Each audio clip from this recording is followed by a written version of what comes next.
I'm Ali, I'm Deb. and we're the host of Connected Conversations, the podcast to help you find more ease, flow, and harmony in your life. Hi, welcome back to Connected Conversations. And I love this topic. Happy New Year, first and foremost, from Deb and I. We're talking about just the New Year's reset and how to really be able to reflect, to move through, maybe just evaluate the year or reset your expectations.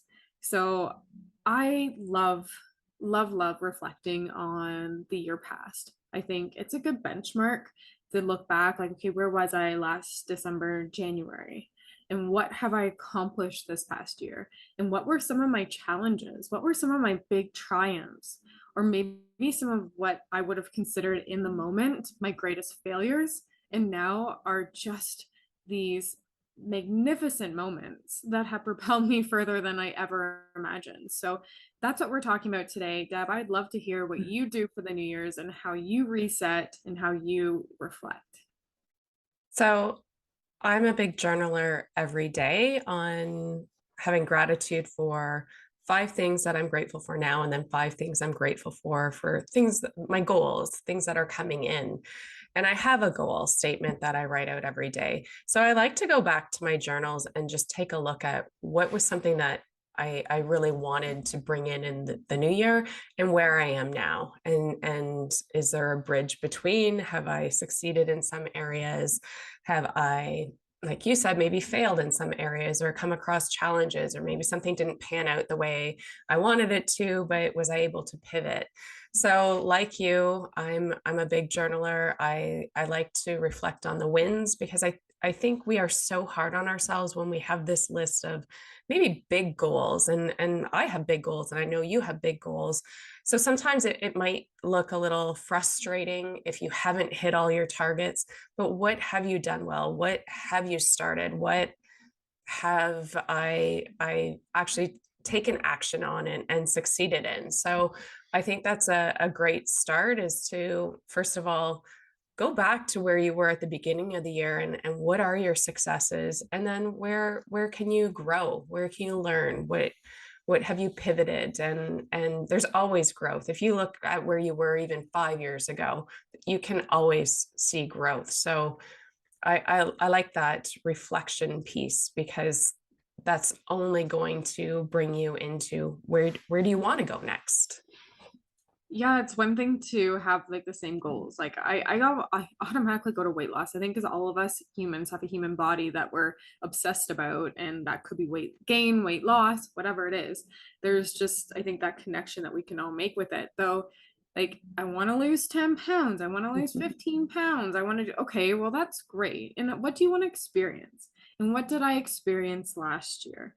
Because like you said, like last year, 5 years ago, like I feel like I'm a brand new woman in comparison to 5 years ago. Me Like too. almost unrecognizable physically, mentally, emotionally, and yet there's still an essence of some of the same things because they're working. So that's why I love to reflect. And it's not that I'm not going to set goals or I don't have goals. It's that there's so much power, I find, in how can I move forward by learning from the past of what's working, what hasn't worked, and what do I want to carry forward, because that information will help with the integrity of how I build my future. And that's where I think in between this Christmas, the start of the new year, it's really good to be like, you know what, we're still in hibernation mode. It's winter, it's cold, we're in Canada. Actually, it's like foggy and rainy. It's been just wretched. I'd love the sunshine any moment. And once it is, I'm gonna just call off all meetings and go sit in the sun. That's besides the point. However, what the point is, it's like we're in this hibernation mode. And when we're slowing down, it's a really great way to look in the shadow, to look in the light, and reflect on a year lived. Because I find, like you're saying, the expectations I have for myself because of these lofty goals can be very defeating. And that's not the point of living a journeyed life.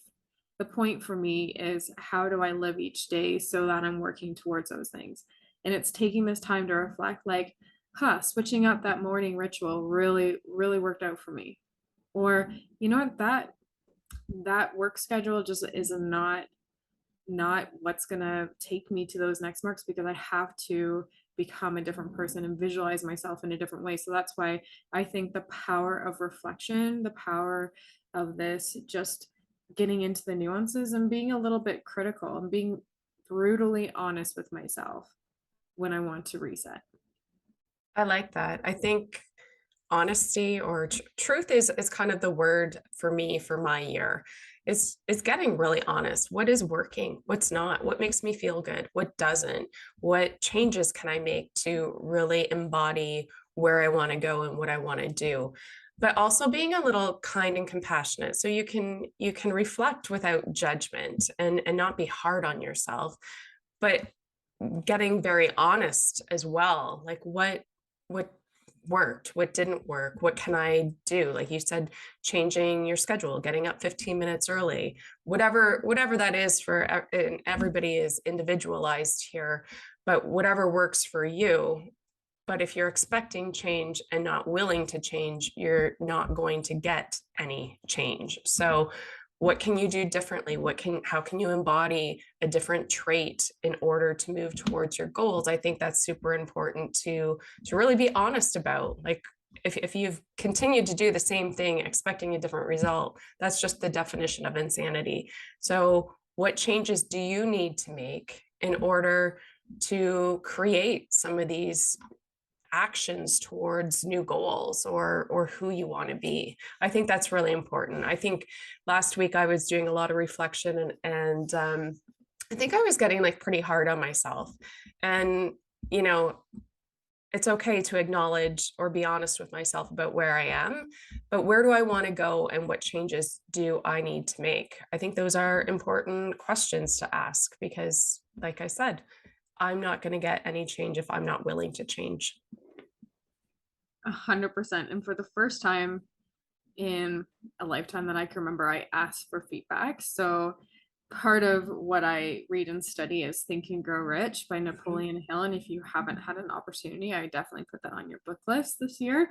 And in the back, in the last chapter, they have a list of questions. And I think there's about 55 of them that you can go through. And it recommends in the book that you go through them with someone that knows you really well to give you that feedback, because it's one thing for me to look at my life with my blinders, because we all have them. And I think that's why like hiring a coach or having an honest person around you is really important, because you cannot change when you don't acknowledge, and you have blinders on, which we all do. Good. Yep. There's our subconscious is 90%, 95% running our lives. So there's lots that just happen that to us is normal, our own perspective. So I asked my Nick, my partner, to give me some feedback, and it was really powerful. And you know what? God bless that man, because he's in personal development work too. And sometimes it's like that man coming into my life, like, is this like asking, does this dress look okay and me having to lie? And it really took a lot of courage for me to like sit and listen to his perspective. And he made very valid points that I don't think I would have come to as clear realization of like, wow, you're right. That is like, and what I find is like my greatest asset sometimes is such a liability, because I can be over supporting, or maybe I'm giving too much that I'm becoming resentful. And where do I need more self-care, self-love? And without that reflection, how am I going to do things differently? So for myself, and I recommend it if you're brave enough, it doesn't maybe have to be your partner, maybe it's the best friend. However, do someone that's going to be critical and kind and deliver a message in a meaningful way that's going to be supportive for your mental health, as well as move you forward to where you want to go. Because if you're going to ask the yes friend, like that isn't going to get you to those marks. Sometimes you need that brutally honest truth. And if you're like, for myself, like some things I don't know if I would have been able to see the same light, because this is my reality I'm living. And sometimes I want to be right. And sometimes I need to be told that there's just a different perspective. So that's part of the reset that I've been doing too, is the willingness to take feedback and support from people that I care, because it's that was like an invaluable exercise that I partaked in, and I recommend it for sure. What was one aha that came out of that? Are you willing to share? Oh my gosh, so many. I think for the most part, it was like, well, Think and Grow Rich, the little synopsis, like having a definite chief aim, having a definite purpose. And for myself, like I really worked on becoming decisive. I have all these grandiose plans, different things, and sometimes I lack that definite plan and decisiveness. And I believe that I've been getting a lot better with it. And I definitely have. However, there's definitely oversights that I need to be rigorous. Like, at what point am I just wasting time as well, or playing a small game? I Because like that. my fears are getting in the way. And it was, the last chapter is all about like a book of fears, like what fears of self-confidence, fears of love lost, fears of death, fear of criticism, like what fears are really taking over. And it was like a big aha of like, oh my goodness, like with all this mindset work, like I'm choosing to surrender to fear versus love and faith, and knowing that my greater purpose is bigger than me, and I have to move through that a little bit deeper. That's awesome. Those are some awesome ahas. And I think, yeah, playing small, right? When you have these big goals, it's easy to, I don't know, even come up with excuses, I guess. Like where are you making excuses in your life? Oh, I can't do that because, or am I choosing to do something else because I'm I guess running into fear. I'm not going to show up. Sorry, my dog's here.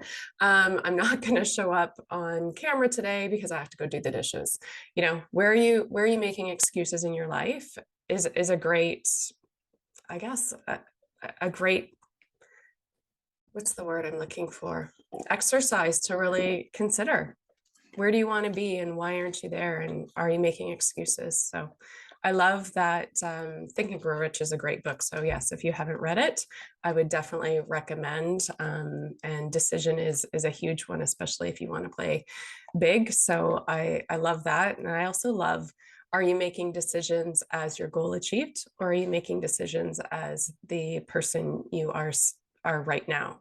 So are you making decisions as your goal achieved and stepping into that? So I love that exercise too. And I love that your partner was able to kind of give you some aha moments. I might have to go do that exercise myself and see who I can find who's super honest with me about maybe where I need to be and where I'm playing small. So I love that. I think reflection is so important in order to start setting new intentions, new goals, and really defining where you want to go and where you want to be. So I think this has been an amazing conversation today.